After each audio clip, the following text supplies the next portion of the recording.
Hi everyone, and welcome to a new episode of Paratalk. And on this episode, I'm joined by Chris and Dean of the Wandering Road podcast, and we're going to talk a little bit about their podcast and some of their experiences. I'm going to start with you, Chris. Just give the listeners a little bit about who you are and what your podcast is about, and how you came to be. So everyone, my name is Chris. I am the host and founder of the Wandering Road podcast. So a little bit about me. The podcast is based out of two locations. I am in Western Pennsylvania, and my co-host Dean is situated out in Hawaii.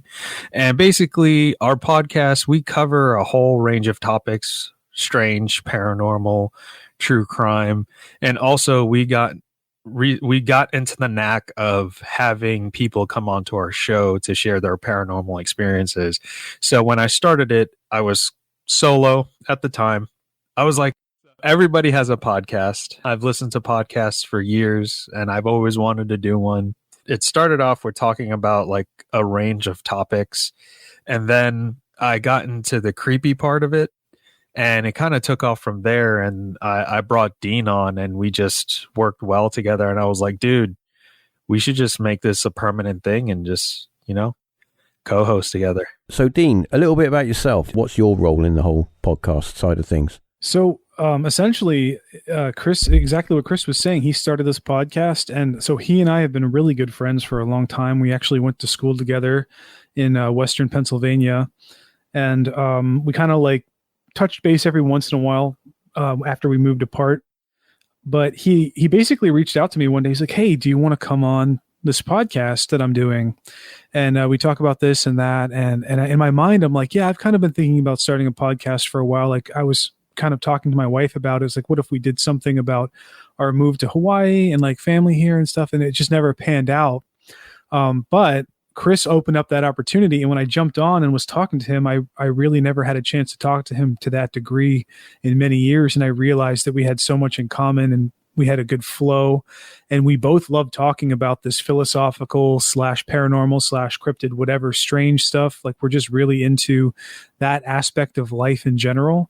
So we just started recording episode after episode, and here we are like 70 plus episodes later. It's been crazy, and we're still chugging away at it. But what I really bring to the table, I think, so Chris brings the experiences to the table, and he talks about them very well, and we'll talk about them on the show. Me, I believe in this sort of thing. I think that there is something strange that happens in life beyond what we can understand or measure right now. But for me, I'm more like trying to play devil's skeptic, if that's even a thing, but like, not really trying to throw shade at him or throw shade at other people for their experiences, but kind of like poking and like asking questions. Well, what about this? What about that? What do you think it was this? Do you think it was that? That's kind of the flavor I bring. And I think we have a really good balance. But personally, I haven't had too many paranormal experiences directly, but I have had a lot of times in my life where you kind of have those coincidences pop up, and you look up at the sky and you're like, really? So I can talk about those a little bit, sort of thing. But yeah, I'll toss it back to you guys. I'm going to throw this over to you, Chris. Where did it all start? Where did your interest in this sort of happen? Wow, that is a good question, Reeves, because it starts as far back as I can remember. And it mainly has to do with my upbringing and what I experienced personally with the paranormal. I would say things that I couldn't understand at the time. So, I mean, as a kid, my first movie I ever watched that was a horror movie was The Exorcist. That was like my introduction into paranormal films. Funny story, my cousin back in the day when you would buy like, I don't know, VHSs or whatever. He happened to get a copy of The Exorcist and none of our parents were home. He was like, hey, you want to watch this movie? And ever since then, like it just took off with me being interested in a bunch of scary stuff. I like to say like The Exorcist was like the gateway to it, because personally to me, that's one of the best horror movies ever made. And it's very difficult to find that scare factor again amongst other films. Like The Exorcist is just top notch for me. Aside from The Exorcist being like my gateway into like the TV shows and the movies, there were always things on television like The X-Files, Unsolved Mysteries. Back in the day in the 90s, there was this show called The Unknown, and I think it was on the Discovery Channel here in the States, and they would talk about the Headless Horseman and ghosts and all these different things. So I was always drawn to that, albeit, you know, being like a 5-6-year-old child, you know, you scare the hell out of yourself. And but I still persisted and watched it. But when it comes to my paranormal experiences in general, I did grow up in New York City. I first grew up in the Bronx, and then when I was a little bit older, still a child, I ended up moving to Queens. When I lived in the Bronx, the earliest thing that I could remember, it's still weird to me till this day because I remember it so vividly. Sometimes I tell myself it was a dream. So essentially what happened was I was probably 5 to 6 years old at the time. I woke up around maybe 2 to 3 a.m. and I sit up in bed and I look to my right, and the way that the bedroom was situated in the apartment that we lived in the Bronx, or as you folks call it, the flat, my flat that I lived in. Yeah, your flat. Yeah. Yeah. So when you would walk into the room, the bedroom, it was just one big bedroom. All of our beds were on the right, with my sister's crib closest to the door, my parents' bed in the middle of the room towards the wall, like a studio apartment. Kind of, yeah. That's what the bedroom itself was like. Okay, we still had like a living room and all that other stuff, but in there, like all the beds were to the right, up against the wall, and on the other side of the room was the dresser, TV stand, etc. And there was one big window. So I wake up, I look to my right, and I see these like gnome, dwarfish looking type of creatures. I couldn't get like a distinct look at them because it was kind of like the outline of their shadows. So me being 5-6 years old at the time, I look at them and I'm like, I start screaming at them like, you're not supposed to be in here. Get out of here. Get out of my room. Like, you don't belong here. Yada, yada, yada. And then my mom wakes up and she's like, Chris, what are you doing? Why are you screaming? There's nothing there.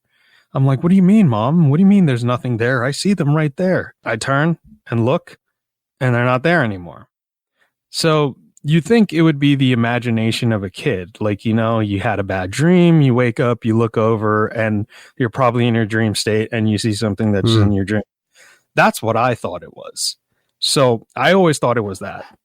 And what's crazy is that a few weeks ago, I was speaking with my mom on the phone, and I happened to bring up this topic. And I was like, hey, Mom, do you remember when I was younger that I woke up and I pointed and was screaming at some, like, whatever, the duendes, we could call them, because in Hispanic and Latino culture, that's what we refer to them as. And she's like, and I'm like, do you remember that when I did that? And she was like, oh, yeah, I do.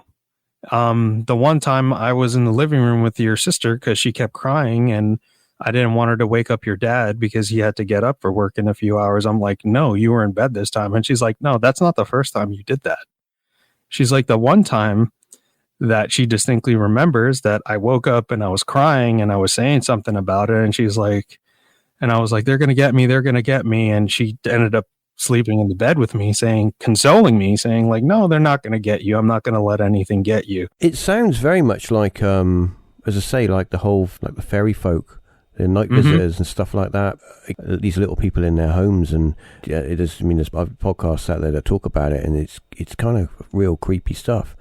But moving over, I want to move over to Dean a minute, and I want to find out what were your experiences growing up, and anything sort of influence you? Sure. And I think this is an awesome opportunity to add some other flavor to Chris's story. So I grew up in Western Pennsylvania, and it wasn't quite out in the boons or like out in the woods or whatever. It was kind of like in the middle. It was like you could drive to a town that was suburby, but we were kind of also in between out there in the wilderness. So I did get a flavor of both worlds for a while, and that was really great. But a lot of my youth was spent outside, and like Chris said, I also really like to watch shows like X-Files and like sci-fi stuff. Like I was really into that when I was a kid, and so was my mom, coincidentally, my family. So I guess I did grow up around that kind of mysterious culture, so to speak.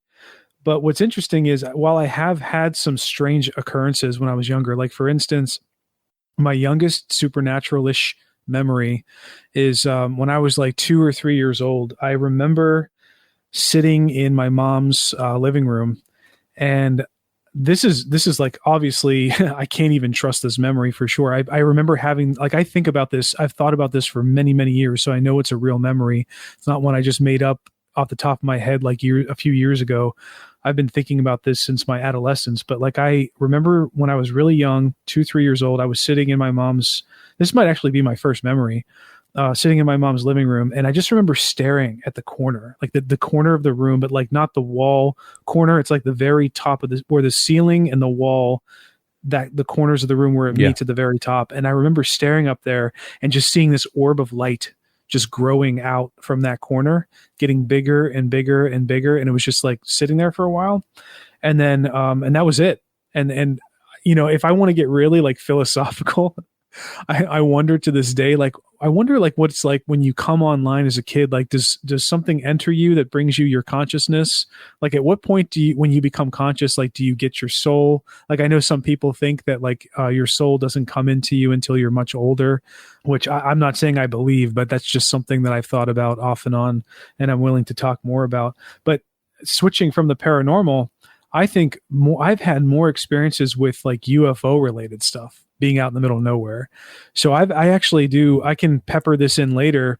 I don't want to take too much time in the beginning, but we can, if it gets to the topic of UFOs and stuff, I do have some handful of sightings I've had when I was younger, and some weird things that happened, including a vision that I woke up to one morning when I was about 9 or 10 years old. So I'll just shut it off there. That's my intro, and we can explore those later or get into something else.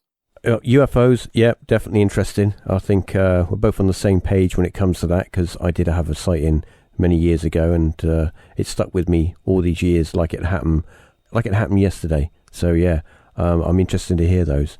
Now that everyone gets a little bit of a feel for who you are and what you're all about, I was going to ask Chris, when it comes to the subject of ghosts and the paranormal, do you have a kind of a preset kind of theory as to what we might be dealing with in the realms of, is it Grandad that's come back to tell us that is multi-millions and millions of pounds of savings is hidden away somewhere, or is it something else? Maybe someone, a trickster, maybe something else is having a laugh with us. What's your thoughts on that kind of scenario? So that's interesting, because I go back and forth a lot in my own head about that.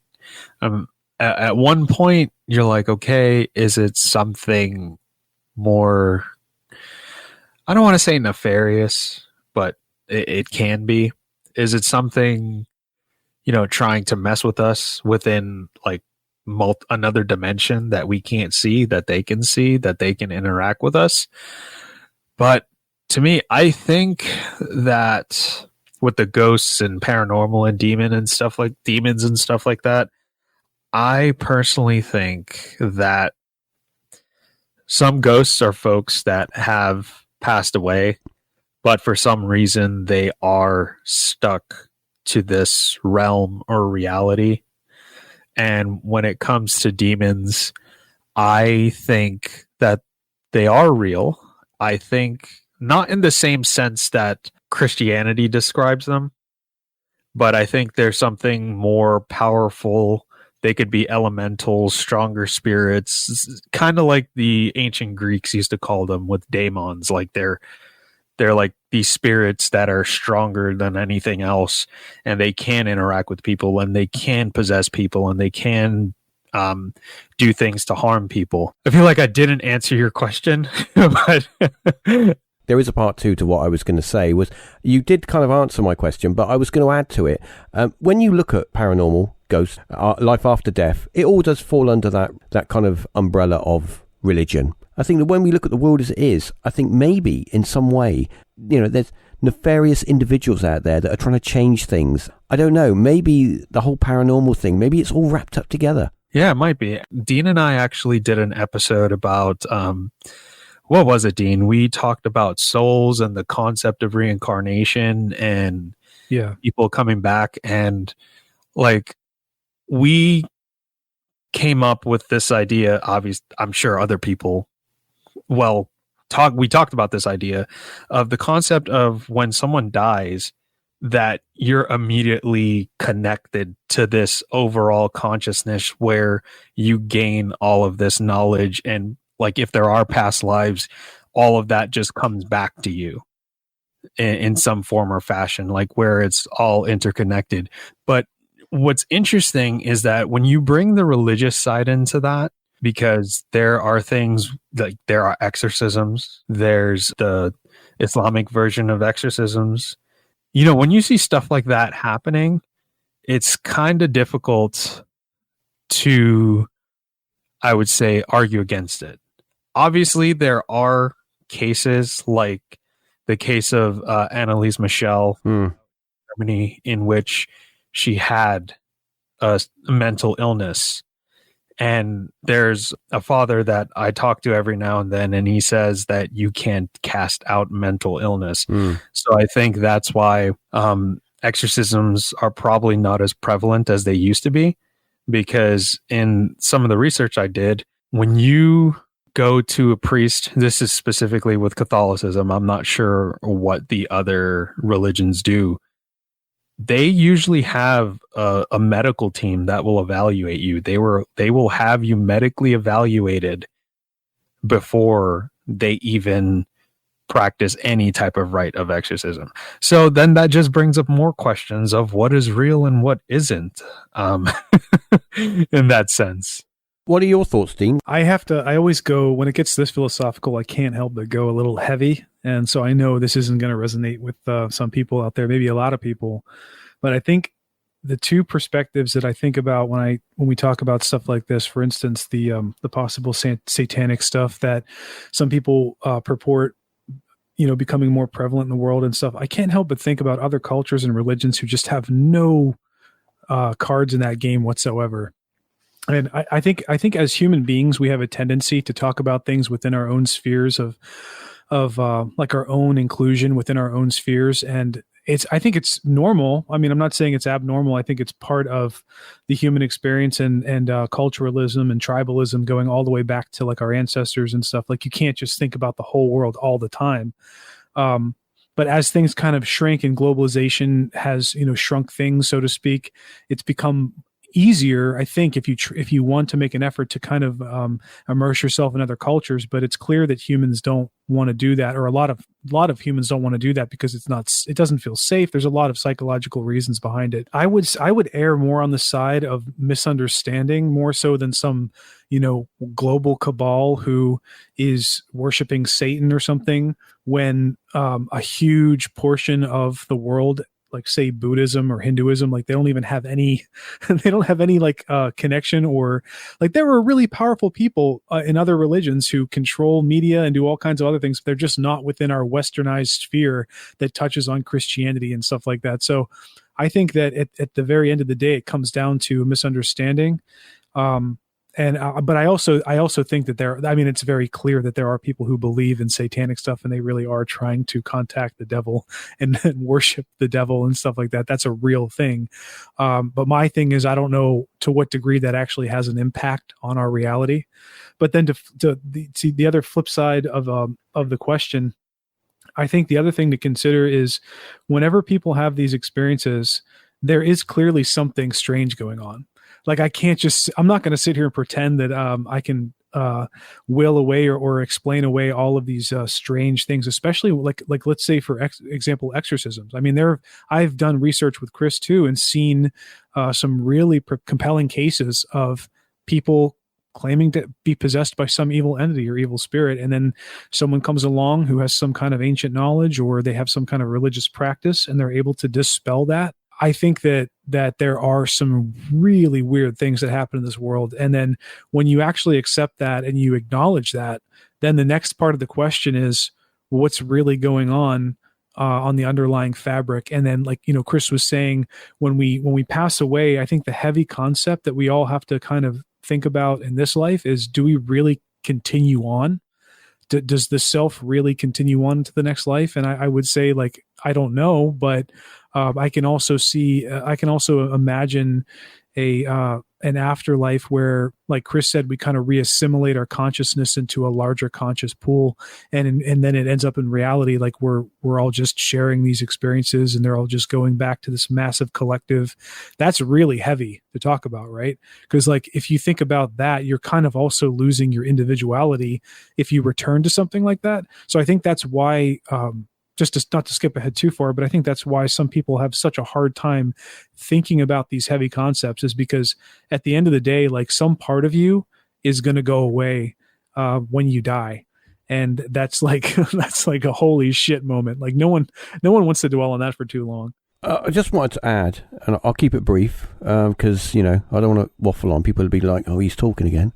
But when we talk about stuff like that, here's the thing that always kind of plays on my head. When your day comes, when your number's up, I sometimes think, well, you may go to sleep and that will be it, and there'll be nothing more. So you haven't really lost anything, because you're kind of checking out and you're not going to be aware of anything. It's just going to bed, and you go to sleep. You don't have a dream. That is it, nothing. Or you might sort of end your days here and check out, and then wake up somewhere else and think, oh, I wasn't expecting this. Whatever happens from that point on. Or I think the most scary, that is it. Annihilation. You no longer exist. Everything that you've done, everything that you've achieved, everyone you've ever known means nothing, because you no longer exist. That's it. You're just a name on a plaque in a field somewhere. And that's it. For me, that stayed with me ever since I went to my first auntie whatever passed away, and I went to a funeral, and I couldn't really understand, because I was a little kid, I couldn't really understand what was going on. I thought, why are all these people standing around in, like, suits and stuff, and why is everybody upset, and what's in that box? I didn't really get it as a little kid. And of course, then I realized, my mum explained to me that, my auntie had passed away, and she was being buried and stuff, and I'm like, then that played on me a little bit, thinking, what is there an end to this? Does this end? Don't we go on forever? Too heavy. Yeah. Sorry, can I say really quickly? Go ahead. I was in the same exact boat you are for years and years and years, where that thought was like the most terrifying thing that I could ever conceive of. However, in the last like 3 or 4 years or so, with the advent of like artificial technology and like shows like Black Mirror, where like you talk about someone getting stuck in a clock, had like there was an episode where the girl got duplicated by herself, and she was stuck in this like machine in the house that would do everything for her, but her whole conscious awareness was literally replicated but stuck in that box. And the way that you broke that was by putting them under this crazy thing where like 2 seconds is like 100 years or something. And that like, people think that there is a possibility that we live in a virtual reality right now. And the question is, who are the controllers of that virtual reality? Is it purely for fun?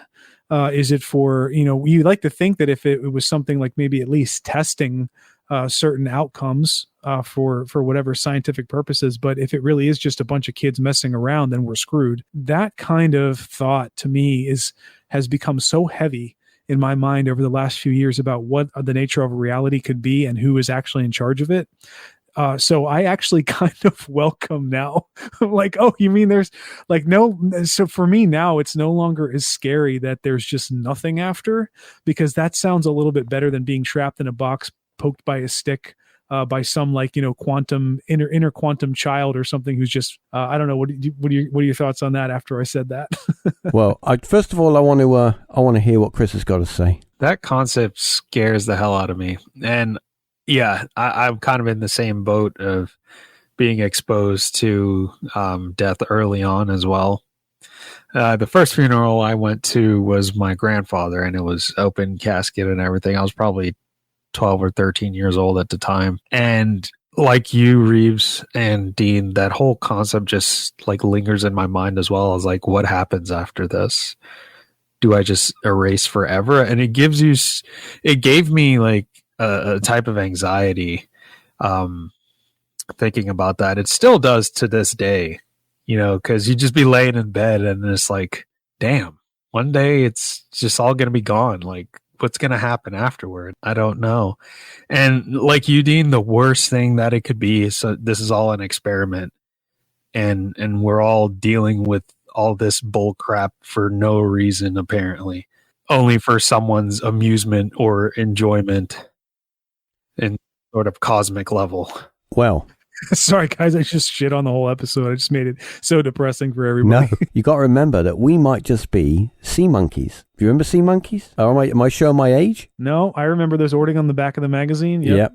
Back in the 70s, you get a little pack of sea monkeys in the comic, you send off for it, and you get your little packet back, put them in the water, and you got little sea monkeys, and you are the king. It showed you the picture of the king and the queen and all the little children. They weren't like that. They were like little amoeba things floating around. I'm just using that as a metaphor, but maybe we are. Maybe we're in a little glass jar somewhere on a shelf, or maybe we're on a hard drive somewhere, running a program. We're doing our thing, and we think everything's real. This is the way I look at it. Some people say, "Well, that's complete rubbish. You're talking nonsense because I know who I am." Well, of course you know who you are, because that's what your program's telling you to think. It's telling you to see all this stuff, and it's all real because you're part of the simulation. Or is there something else going on there? I think what you're touching on as well is something that I think it seems like more and more people, like at least on social media within this type of realm that we're talking about, like paranormal and stuff, are picking up on. And that is you don't really know if even other consciousnesses in this life are actual, just like you.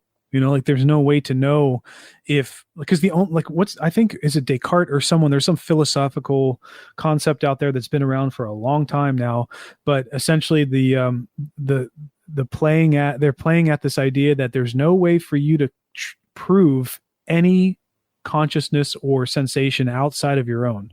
Like if you truly are a consciousness sitting there, the only thing you can check yourself on is that you are aware of yourself. And then but that's it. You hit a wall. Like you cannot prove with 100% certainty that things you're touching and feeling there's not some massive effort to trick you into thinking you're actually touching or feeling, just like in your dreams. Like we've all had dreams, or most of us have had dreams where they feel real and you're living this other life, or you're living this experience in your dream, and then you wake up, and then the first few seconds you can still kind of remember how real it felt until you actually come back to the ultimate reality that you were experiencing. Like, oh, then when you wake up, you're like, oh, okay, I see. Like this I can feel now. This is the real reality.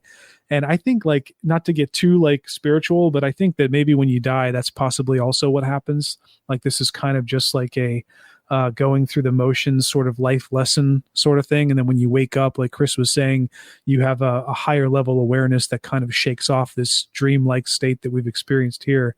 But to go back to one more point before I flip it to Chris, that Reeves you touched on, I think if we were ever to really explore what's going on in reality, I think you hit the nail on the head.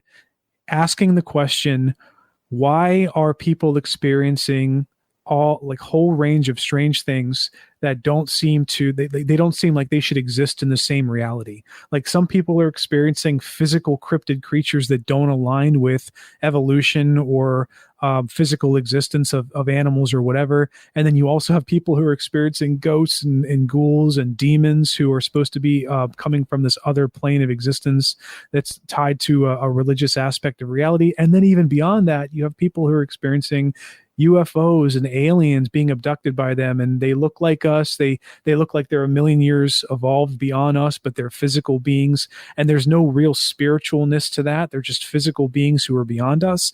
So if people are having this full range of experiences in this reality on Earth, I think that that's the answer. Like there's something more to, and I think, like, not to get ahead of myself, but I think that a solution is maybe we are living in a simulation where all of these things can simultaneously exist and they do play out.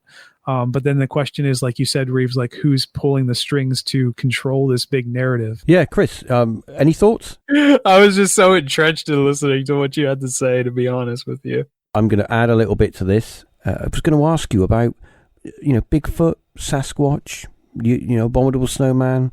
I'm going to throw this to Chris, actually. I personally think that Sasquatch, Bigfoot, the abominable snowman, they call them in Australia Yowies. They have a whole range of names. Yeah, I personally think they do exist, but they have developed such great survival skills that they know how to blend into the environment and to avoid people. I think they have to be fairly intelligent, because if they observe humans and see how we are and see how we hunt things and all that other stuff that we do when people go out into the woods and all these different things, I think they're wise to stay away. What are your thoughts, Dean? I'm pretty similar to Chris in thinking when it comes to like Bigfoot, and when it comes to other cryptids, I'm not so sure, because I don't know. I think when you talk about any cryptid, including Bigfoot, I don't think you can talk about them really without discussing the concept that they might be linked to some kind of paranormal activity. Or I know even some people think that Bigfoot is tied to extraterrestrial activity. But that's my thought on the whole Bigfoot thing, which is, you have these creatures who, like, let's just say hypothetically they're real, and based off of what we know about them, they seem more intelligent than like a group of primates. Because a group of primates, like they don't have any, like, they know how to run and hide in trees and stuff, but they don't really have any savvy when it comes to going beyond that. So, it's pretty easy to find primates in the forest, but you're talking about something that is so elusive that maybe some people have gotten lucky capturing their footprints or getting them on camera or whatever. But you're talking about years and years and years and years of people like trying to search for these things, people with a lot of money going out with really high tech technology, looking for these things. And that's not me saying that I don't think they're real. That's me saying that I think that they have some help.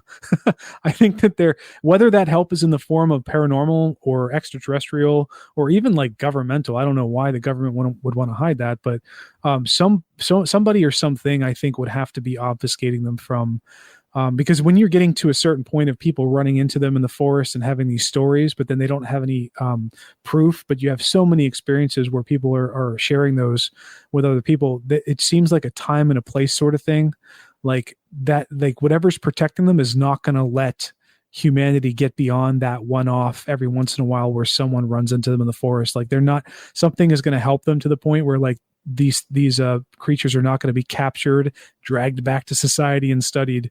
So you could take that for what it's worth, I guess. But yeah, just the last thing I'll say is I think that there's a good likelihood that there's something out there that mimics or seems like looks like a Bigfoot, but I just don't know if it's actually purely physical. I would think that there would have to be some more to the physical nature. I don't know if I could be one of these people that go out into the forests and into the wilderness and set up a tent and do a camp and go, oh, this is great, I'm going to play the radio, have a beer. No, I would be like, get as many lights on as possible, make as much noise as possible, and no one is sleeping, and make sure everyone's got a gun, because I'd be so scared.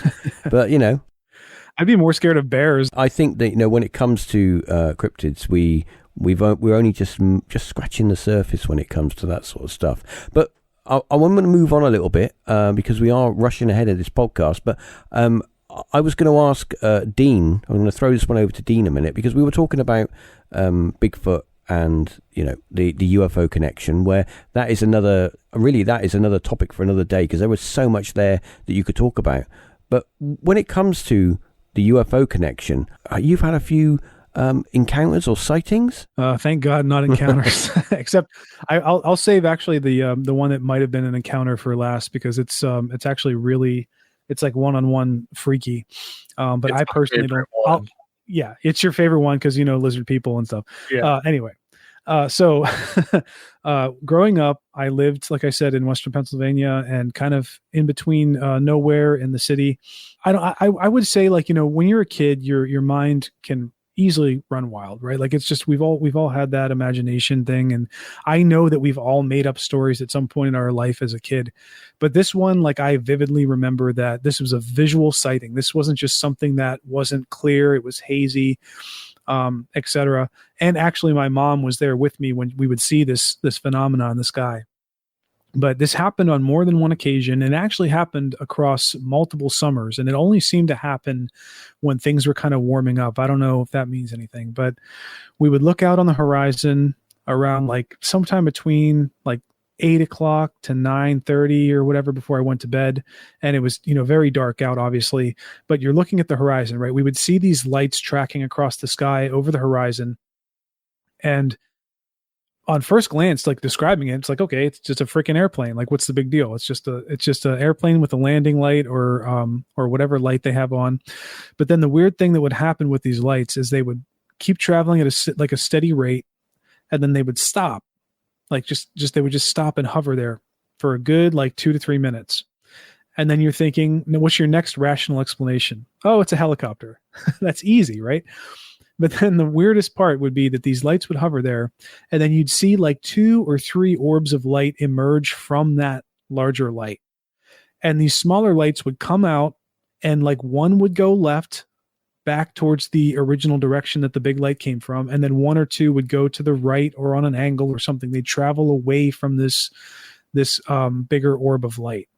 And then, that's where, obviously, it starts getting harder to rationalize what's actually happening, because this was back in like the 90s, where I'm sure military, I'm sure drones were around back then, but maybe not as advanced. And I'm pretty sure it wasn't flares, because flares don't travel in an upward motion. So the final crux that just puts the nail in the coffin for possible UFO is that these little lights that left the bigger light would return to the original source of light. Like we would watch them travel back along the horizon, like about the same path and the same speed that they left the original light, and then they would go back up into it, and then that orb of light would continue on in the sky.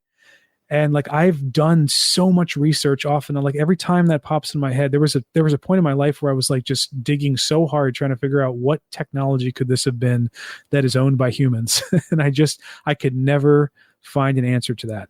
So that's the first one. The second one is probably a little bit more boring, but it's shorter.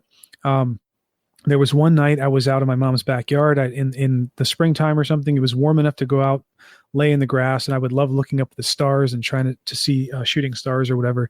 So I would lay out on this grassy little knoll in my mom's backyard, and big open sky, lots and lots of stars. And but this one particular night, it was really, really dark. There was cloud coverage, and it was not like the stars weren't out as much. I think it wasn't even a full moon. It was probably a new moon where there was no light. There was barely any light whatsoever. So I'm looking up at the sky, and I just see this massive blob of black, this dark, huge spherical blob just floating over me, like directly over me. And at the time, I'm thinking, like, is that a hot air balloon, or is that a blimp or something? And then I would look, I remember squinting at it, looking for some kind of canopy or one of those like little cockpits or whatever underneath. And there were no lights on it. There was no sign of a cockpit, nothing. It was just a huge spherical blob. And it was just tracking across the sky like it was a giant balloon, but it was so black, so dark, there was no light source, that it clearly wasn't a cloud, because I could see clouds around it and above it and stuff. And I just watched it go so slow over me, and then just track over the horizon, and just disappeared. So no idea what that could have been. And then my favorite, Chris's favorite, the very last experience, I was about 11 or 12. I was coming out of sleep at like 2 a.m. for some reason. I remember opening my eyes and looking in the corner of my room.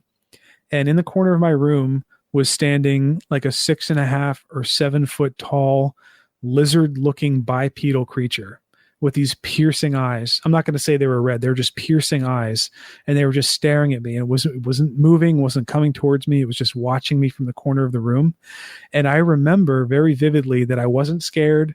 Like I should have been scared as shit as a kid seeing that, but I wasn't scared. I just remember looking at it like it was just there. I watched it for like 2 or 3 minutes, and then I just remember drifting off to sleep. And then I wake up in the morning, like 7 or 8 in the morning, my usual time. And then it just like the hot flash goes over me. Like, holy shit. I don't know what that was last night, but I will caveat being the traditional open-minded / skeptic. I also have had dreams where I've come out of a dream state, and I've seen like the projection of hallucinations that clearly weren't there. Like I've seen giant spiders coming down over my bed. Clearly there were no giant spiders in Western Pennsylvania the size of a frying pan. And I also saw Chucky the doll standing next to my bed one day when I woke up and I was coming out of sleep, and he was just like staring at me maniacally. Clearly he wasn't really there. So I like to kind of think, like, without freaking myself out too much, that maybe it was just a hallucinogenic dream thing, but it was very, very freaky that I remember looking at it, not feeling scared, and then falling back asleep, and then waking up and then just being terrified. So those are my 3 creepy possibly alien experiences. Either of you ever experienced what they coin the exploding head syndrome? I can't say that I have. What about you, Dean? I actually have. Yeah, I haven't had that happen in many, many years. For me, I think it's been more of a pop, like a really, really quick, sudden, like a mic popping in my ear. But I've also had the traditional those times where you feel like you're suddenly falling. Like I actually have a bad ankle, and I've had times where I've been drifting off to sleep and then jolting myself awake because it feels like my ankle's giving out, even though I'm laying down. And then the last thing I will say in terms of that, I've heard. I know, Chris, you've heard people call your name when you're awake. But I've also had moments where I'm drifting off and like I hear someone's calling my name, kind of calling for help, so to speak. And then you wake up and then, obviously no one's there calling your name. So I don't know what that is. It's freaky. Who knows what's going on there? I have had the experience of people just calling, saying words, just shouting. Usually I can't tell what the word is, but it's just a noise. It's just like a shout. It's just on the point of you going to sleep, and you wake up and it's as if they're right next to you, right in front of you. It is very unsettling. Chris, have you ever experienced anything in those realms? I've had you jolt awake when it feels like you're falling. As far as that like sound where you hear like all the pods dropping at the same time, I personally haven't experienced that. I've never really had any trouble with my sleep, other than I had sleep paralysis once. And it was the creepiest thing that I ever experienced. What was that like? What did you experience? What I recall from that experience, it happened last year. And Dean, this was around our time we did the sleep paralysis episode, if you remember that. Yeah, I do. Yeah. So it was probably maybe a couple of months before we recorded that episode on sleep paralysis. And I recall watching some sort of horror movie that night.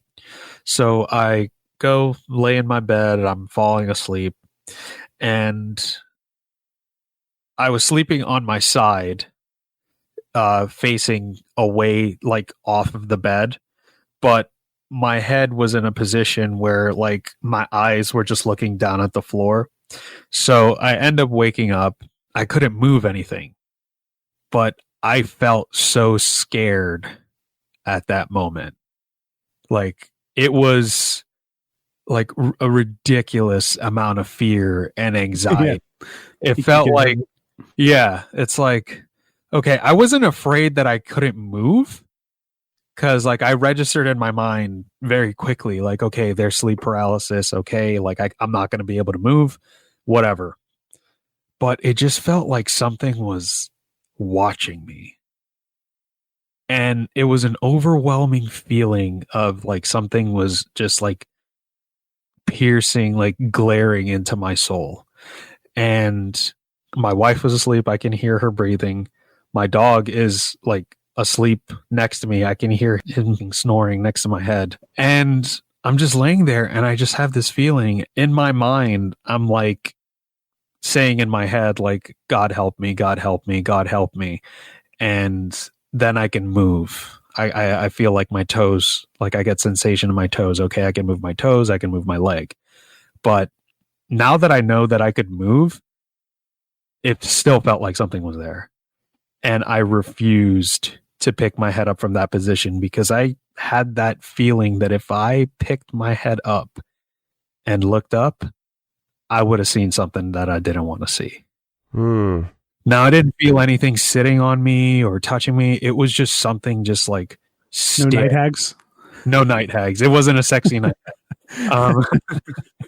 It just felt like something like was just angry. You know, when someone's pissed off at you and you feel them staring at you, that's exactly what it felt like. Yeah, I've experienced sleep paralysis. When I was younger, I experienced it, and it was literally just not being able to move. And at one point, I woke up in my bed. I woke up and I looked, and by my wardrobe, I could see a shape, a tall shape, just motionless, just there by my wardrobe, just darker than the rest of the room. My windows were open, the moonlight was coming through, and there was this silhouette of I don't know, your classic something with a hood over it, and I couldn't move, and I was petrified, and I couldn't talk, I couldn't do anything. All I could do was move my eyes. I didn't know what was happening. But this went on when I was I had moved back home for a while. I was caring for my dad when he was unwell, and I fell asleep. I was in the spare room. I was led on my side, away from the door, and I remember waking up just out of a deep sleep, and I went to get up, thinking, I'm just going to make a drink, whatever, and I couldn't move. And then I became aware of these, imagine the Hulk hands holding me around my wrist. My hands were down by my knees, and I could feel these hands around my wrist. I could feel the fingers pushing into my hands, and I could feel these knees, huge knees in the base of my back, pushing into my back. So like somebody's bear hugging you, and they've got your hands around your wrist, and they were gripping really tightly. And I thought, first I thought somebody was, like my old man was grabbing me or whatever. And I kind of became aware that I couldn't see anyone. There was no one there. And then I realized, well, I must be in some sort of sleep paralysis moment, because I'd had it, previously in years before. And of course, what you do is just slow your breathing down and relax. And as I did that, the whole sensation of this, what I believed to be a person, faded away, and it was gone, and I could move. But it still got my heart going, because at the time your brain is trying to figure out what's going on. Why does it feel like someone's grabbing me, and why can't I move? But yeah, I've experienced that as well, and it is a bit unsettling. And I think that a lot of it is mental. It's to do with the way our brains work, but also possibly something else. There is some other influences influencing that attack as well, because like Dean mentioned, the feeling of dread, the feeling of being frightened, not being able to see what's in the room, and you're getting scared. Many people experience that, and not everyone experiences the same thing. It's not always exactly the same. So there's always something slightly different. You could say that maybe that's because everyone experiences life differently, and so you're going to have your experience is going to be different. But I don't know, it just seems to be tailored to that person. Maybe it is just all in our minds, but maybe it isn't. Maybe there is something else out there. Going back to what we originally spoke about, evil influencer is maybe that's part of what it is. I don't know. What are your thoughts, Chris? So the concept of an evil influencer is an interesting one, because if you take it from a Christian perspective, an Islamic perspective, some parts of the Judaic perspective, there is like Satan, Lucifer, the Muslims call it Shaitan, concept, just shaping and influencing our world to, cause havoc and cause fear. But I mean, in other religions, like I know we previously talked briefly about exorcisms, but I wanted to bring up something real quick in that not just like the main three Abrahamic religions have exorcisms. Hinduism have rituals for casting out evil spirits. Buddhism does, Shintoism. And so it's all of these other religions across the globe that acknowledge some sort of evil that exists out there. Now, is it just one evil entity influencing everything else? I'm not really sure, because if you just look at it from a Christian perspective, yeah, it's Satan. Everything is Satan. Everything is satanic. But what about all of the other ones that are fighting against evil? Now, is it all the same thing, but we categorize it differently? That's how I would personally view it from more of like an academic perspective. So I would say, like, if there probably is a Satan, well, because I'm Catholic, okay, so I won't blaspheme. Yes, it is Satan that is influencing things. And excommunicated. No, but seriously, like when you think about it, it's like, why do these things do what they do? Why did I experience what I experienced growing up in a haunted house? Like, what do these things want? Is it just for fun? Do they genuinely hate humanity because we could do certain things that they can't do according to some religious text? But if I had to pick something, I would say there probably is some sort of influential supernatural being that is potentially causing these things to happen, or even ordering these things to happen from a dimension that we cannot see. I just wanted to get Dean's perspective on that before I ask my final question. Have you got any thoughts on what Chris just said, Dean? Yeah, I'll keep it brief. I think that the dark humor part of me would be like, can somebody please do a show or something really funny where like two different demons from two different religions like try to go haunt somebody who, like, maybe like Chris grew up in a house where there's like Hindu religion in the house, but there's also Catholic, and then like the two evil entities are like fighting over who gets to possess the person. Like, no, you asshole, I was here first. Oh, you're just from Hinduism. Go back, you asshole. Like, and but I think that Chris, like, you probably gave the best possible explanation for what's going on, which is these evil entities, if they do exist, they're like, people just give them different names, but it's the same thing. Like, it's the same originating entity. But I think that, it would be a really fun topic or episode to do someday, or at least I think it would be interesting. You talk about the other side, like talk about demons or evil things from their perspective. Because like when we're in this life as humans, when people do shitty things to other people, it's usually because they had shitty things done to them. Like, someone kicked them while they were down. And I'm not rationalizing that just because you got shat on by somebody means you should go and do the same thing to somebody else. But that's kind of like, a lot of the issues we have in this life with people being bullies or whatever, it like stems from something, frustration on that person's part or whatever. So I guess it could be like Chris was saying, where like they feel jealous of humanity. But I also think that, it doesn't always happen, right? It's not a constant onslaught for humanity to be fighting off these evil forces. So they kind of ebb and flow, right? So like, does that mean that these evil forces kind of play the same way as humans, where they have good days and bad days? Like maybe like one day they're off like drinking some crazy demon party, and then like the next minute, God throws some piss on them or something, and they're just like, pissed off again, and let's go haunt some humans or possess some humans. So that's just that's how my brain kind of flows into that. But I'll toss it back to Reeves for the final question. Thank you for your answer, by the way. But my final question for this episode, it's going to be a bit of a fun, because I'm interested to hear what each of you are going to answer. So I'm going to put a scenario up for you, and I want you to give me your thoughts. So for example, all right, I'm a really rich billionaire. I say to you, okay, you can have a team of people and you can have unlimited funds, but you must dedicate all of your time to doing this one thing. And I will say to you, you can choose the topic that you wish to pursue, all right, within the realms of the unexplained. And you've got all the resources available to you, all the technical people available to you. You just simply got to go out there and do it. So I'm going to start with Chris. What would that thing be? Oh, that's an easy one for me. Demonic possession.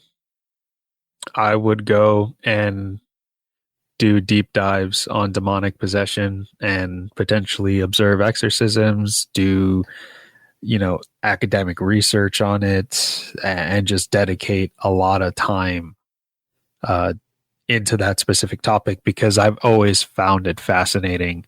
And the reason I find it fascinating is because, like I mentioned before, I grew up in a haunted house, and I personally think what was in that home and is still in that home is of the demonic. Reeves, I know this will go a little bit off topic of your question. I don't know if you're fine. That's still fine. pressing your time. That's fine. Yeah, but I did want to share two stories. Yeah, go ahead. I experienced that fall in line with the whole demonic type of topic. So, to give a quick background, in the late 90s, my family, me, my dad, my sister, and my mother, and my aunt, uncle, and cousin, they purchased a home in Queens, New York. It was the late 90s. It was like a duplex type of home where they lived on the downstairs. We lived in the upstairs. Like, the moment we moved in, there was like a lot of paranormal activity. You're talking about, weird footsteps you would hear at night walking back and forth in the attic. You'd have 3 knocks on your door and no one would be there. So those are the common things that we would experience, like the whole people calling out your name and you being home alone. It's freaking terrifying. And that segues into one of my scariest experiences that I had in that home, that like revolves around that whole concept of someone calling your name out. So whenever that would happen and I would answer it, my mom would reprimand me saying, don't answer it, because in her belief, she's Catholic and she's from the Caribbean islands, the Dominican Republic. She believes like that's the dead calling to you, so you do not answer it.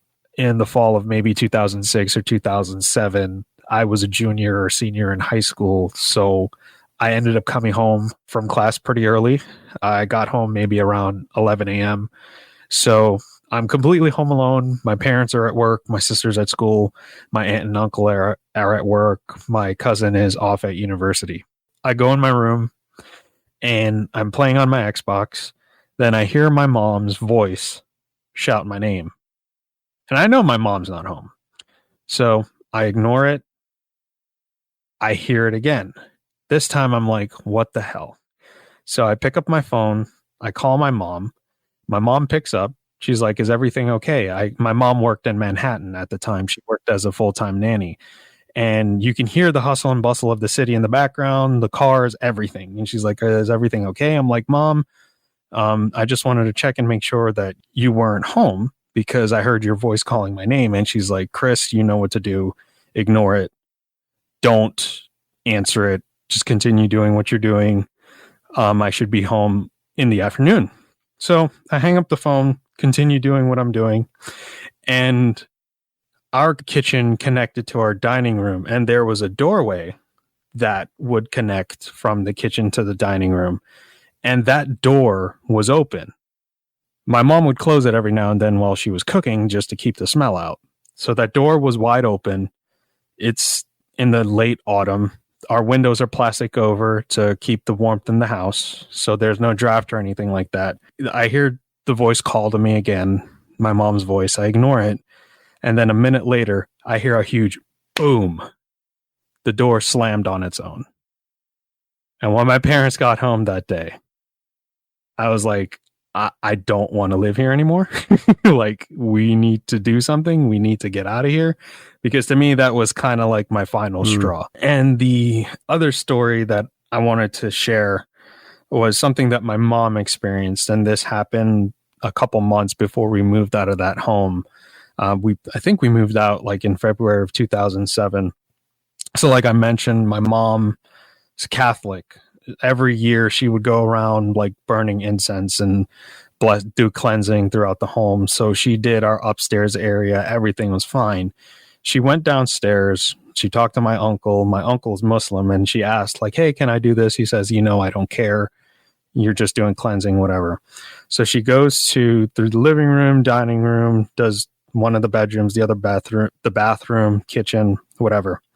She gets to a particular bedroom. She starts praying and doing the incense and whatever. And then she said that she felt something like choking her in that room. And she couldn't stand it. She left. She put out her incense. She went back upstairs, didn't bother with it anymore. She's like, clearly something there does not want me there. And it's irritating her.